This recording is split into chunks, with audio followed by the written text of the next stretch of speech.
Shalom Aleichem, a good night of Shabbos. We're celebrating the Holy Shabbos. It reminds me of a few things about the Rebbe in France. In Bashgacha Pratis this week, I met someone whose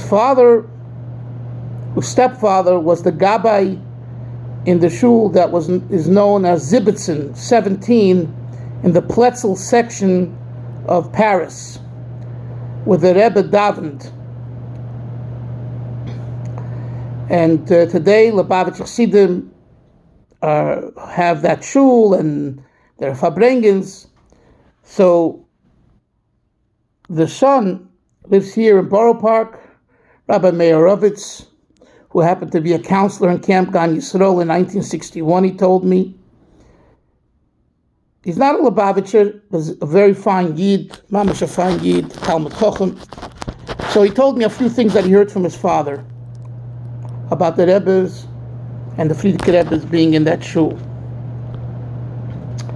The first thing he asked me was, do you know why the Rebbe came to that shul, although the Rebbe lived like a half an hour walk from that shul? The Rebbe didn't live in that area.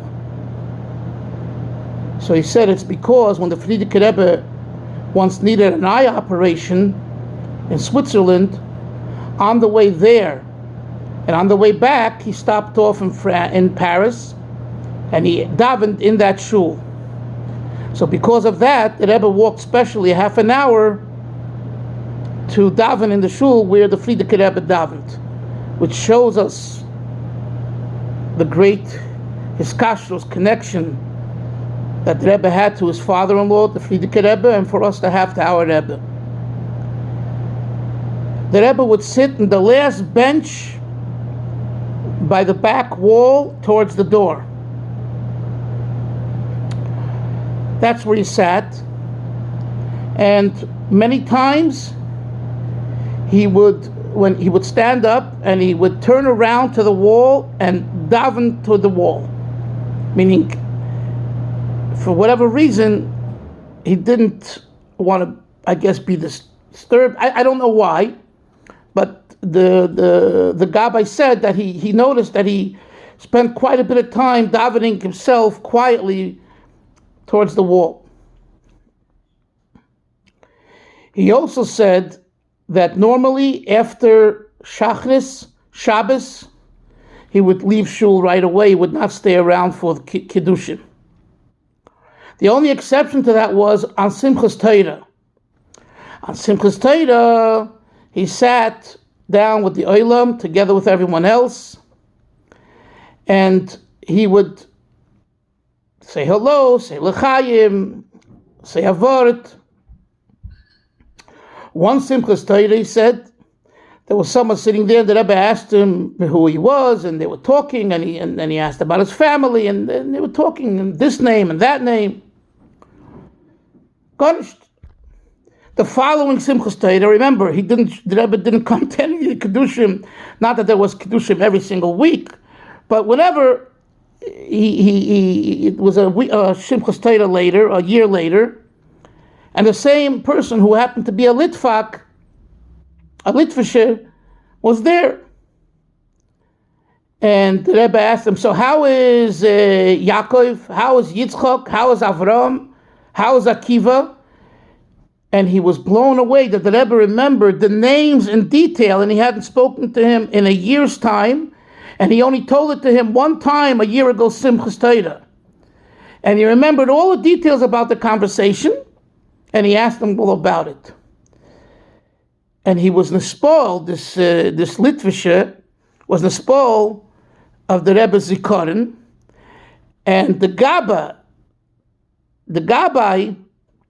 said you could see in the Litvisher's eyes how he was saying, oh, wow, this chassid, he has such a gewaldige Zikaron, he has such an outstanding memory. And the Gabbai was like, to himself, like he felt like the Litvak can't take it, It's the chassid who has this phenomenal memory. I don't have such a good memory. This was the thought of the Gabbai who told us, stepson who told me this week. So this is a few of the tidbits that he told me.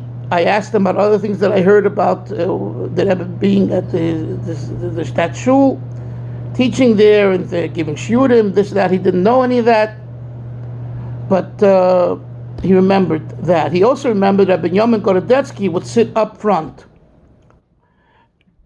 And he also said that the Frierdiker Rebbe, his father told him, the Frierdiker Rebbe came and he davened into that shul. He sat up front, but the Rebbe sat in the back, like I said before. This week, well, actually today, was on a different note, the Levaya of Rabbi Steinzaltz, and Rebbe Hashem, I'll make a clip next week, my experiences with Rabbi Steinzaltz, some recollections. The Ikir is, he should have a lichter in Gan Eden. He did so much for Klal Yisrael, literally, and I say Klal Yisrael. His Svarim, his Talmud, has been learned by thousands and thousands and thousands, hundreds of thousands of people. He made yeshivas, both in Eretz Yisrael and earlier in Russia. And he was a Nish Klali and Askin. And there's a lot of history to where he came from, how did he become a Lubavitcher, and other issues which Rebbe Hashem will share a little bit next week. Bli Neder. The Rebbe should help that in the schus, this week's also the Yortzeit of the Rebbe's father, Rebbe Levi Yitzchok Schneerson, Harav Agoin Amakubel, Rebbe Levi Yitzchok Schneerson on Chofov. The Rebbe's father was a massive Talmud Chochem, a Goin, and a big Makubel. And in his Svarim, Teiras Levi Yitzchok, there are the Teiras and the letters, and it's a fascinating way to see how he had the entire Torah encapsulated in his Kabbalistic ideas. It's if you haven't learned any of Teiras Levi Yitzchok, or even the Mechtavim, the letters, you owe yourself a favor, not a choiv, not an obligation, to take a taste. You'll taste it, you'll love it, and you'll want to learn more and more.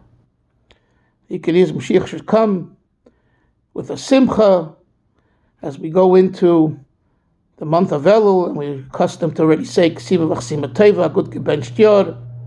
Everyone should be blessed and written for a year of health, a year of Parnasa, a year of Shidduchim Tevim, and the Ikir of Kol Ikrim, a year that will see Mashiach Bepoel Mamish with our physical eyes, and we will dance together. Yerushalayim Irakodesh B'Meir of Yameinu. Amen.